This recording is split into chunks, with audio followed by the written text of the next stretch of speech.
Assalamualaikum warahmatullahi wabarakatuh. Assalamualaikum warahmatullahi wabarakatuh. Perkenalkan, nama saya Ardesia Monika dengan NIM 2022-1880022. Perkenalkan, nama saya Davan Afal dengan NIM akhir 050. Perkenalkan, saya dengan Faratifa dengan akhir 066. Saya Berliana Nur Fitria dengan NIM 3 digit akhir 103. Pada video kali ini, kelompok kami yaitu kelompok 15 akan menjawab soal-soal UTS PAI. Yang pertama, soalnya adalah bacalah surat ayat Al-Quran yang terkait dengan jujur dan amanah secara tartil, kemudian terjemahkan ke dalam bahasa Indonesia. Yang pertama terkait dengan kejujuran dari surat Al-Maidah ayat 8 yang berbunyi, Ya ayyuhalladzina amanu kunu qawwamina lillahi syuhada'a bilqis wala yajrimannakum syana'anu qaumin alal ata'dilu i'dilu huwa aqrabu littaqwa wattaqwallahu innallaha khabirum bima ta'malun. Yang artinya, hai orang-orang yang beriman, hendaklah kamu jadi orang-orang yang selalu menegakkan kebenaran karena Allah, menjadi saksi dengan adil, dan jangan sekali-sekali kebencianmu terhadap suatu kaum membuatmu berlaku tidak adil.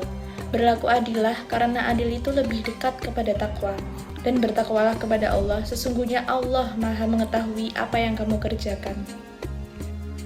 Yang kedua terkait dengan amanah, dari Quran surat Al-Anfal ayat 27 yang berbunyi, Ya ayyuhalladzina amanu la takhunullaha warrasula wa takhunu amanatikum wa antum ta'lamun.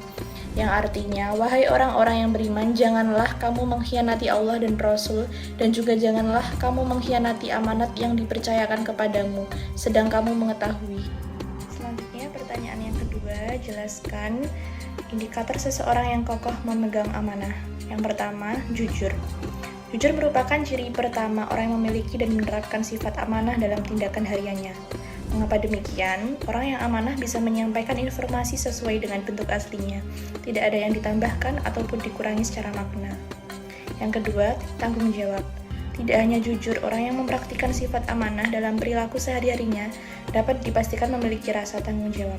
Orang yang tanggung jawab akan melaksanakan tugas dan kewajibannya dalam bidang apapun, tidak peduli seberat dan sebanyak apapun rintangan yang akan dihadapi. Ketiga, tepat janji. Ciri-ciri lain dimiliki orang yang amanah adalah menepati janji. Dengan menepati janji dapat dimaknai bahwa orang tersebut memenuhi kepercayaan yang diberikan oleh seseorang pada dirinya.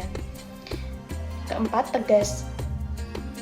Sifat tegas tersebut berlaku baik pada diri sendiri maupun orang lain yang ada di sekitarnya, dalam proses menjalani kepercayaan yang berisi tugas atau kewajiban tertentu. Yang kelima atau yang terakhir, sering dipercayakan tugas tidak biasa. Kemampuan untuk menjalankan tugas atau kewajiban yang dipercayakan dengan sebaik mungkin tidak dimiliki oleh banyak orang. Oleh karena itu, orang yang memiliki sifat amanah seringkali banyak dipercayakan tugas-tugas tidak biasa yang memang membutuhkan orang yang amanah untuk mengerjakan tugas tersebut.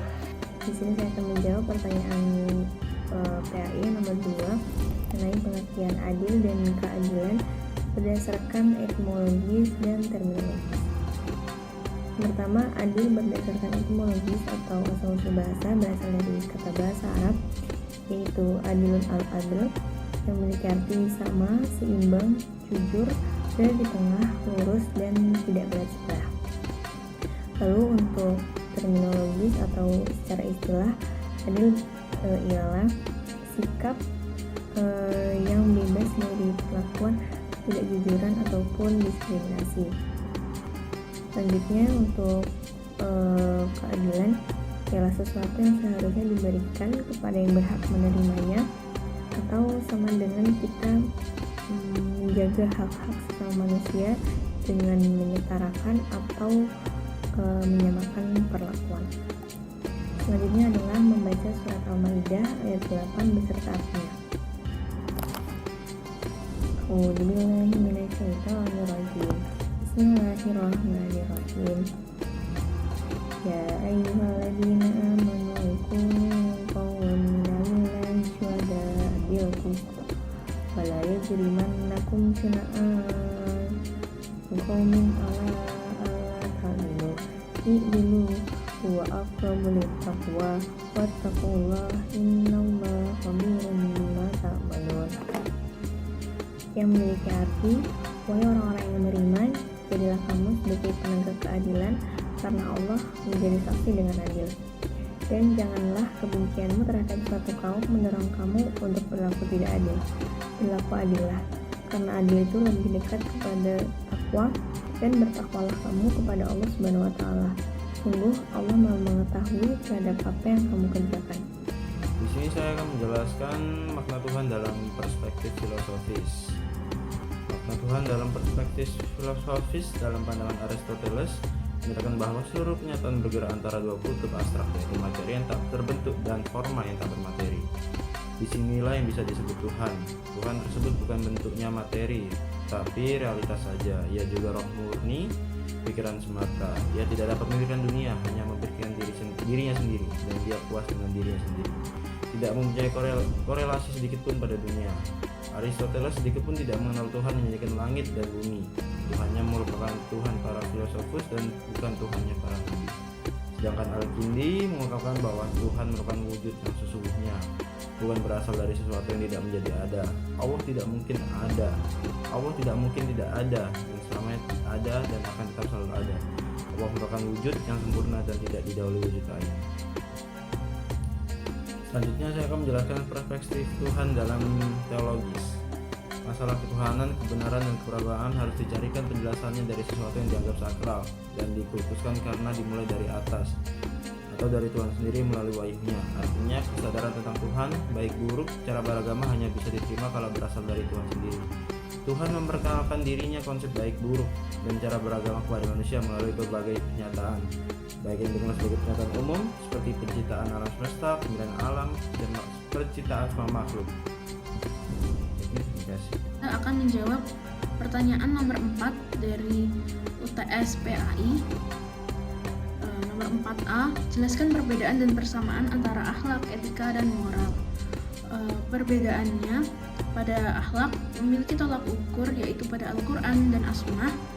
Etika memiliki tolak ukur yaitu pikiran atau akal, dan moral memiliki tolak ukur yaitu norma yang hidup dalam masyarakat.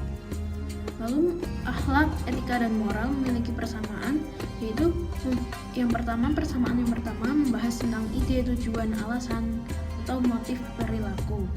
Yang persamaan nomor kedua memiliki ilmu yang normatif, artinya berpegang teguh pada norma atau kaidah yang berlaku. Yang persamaan nomor tiga dilihat dari fungsi dan perannya, bahwa akhlak, etika, dan moral yaitu menentukan hukum atau nilai dari suatu perbuatan yang dilakukan manusia untuk ditentukan baik dan buruknya. Dan yang persamaan yang terakhir, objek dari akhlak, etika, dan moral yaitu perbuatan manusia, ukurannya yaitu baik atau buruk. Lalu pertanyaan yang nomor 4B, jelaskan beberapa indikator manusia berakhlak serta beberapa aktualisasinya dalam kehidupan.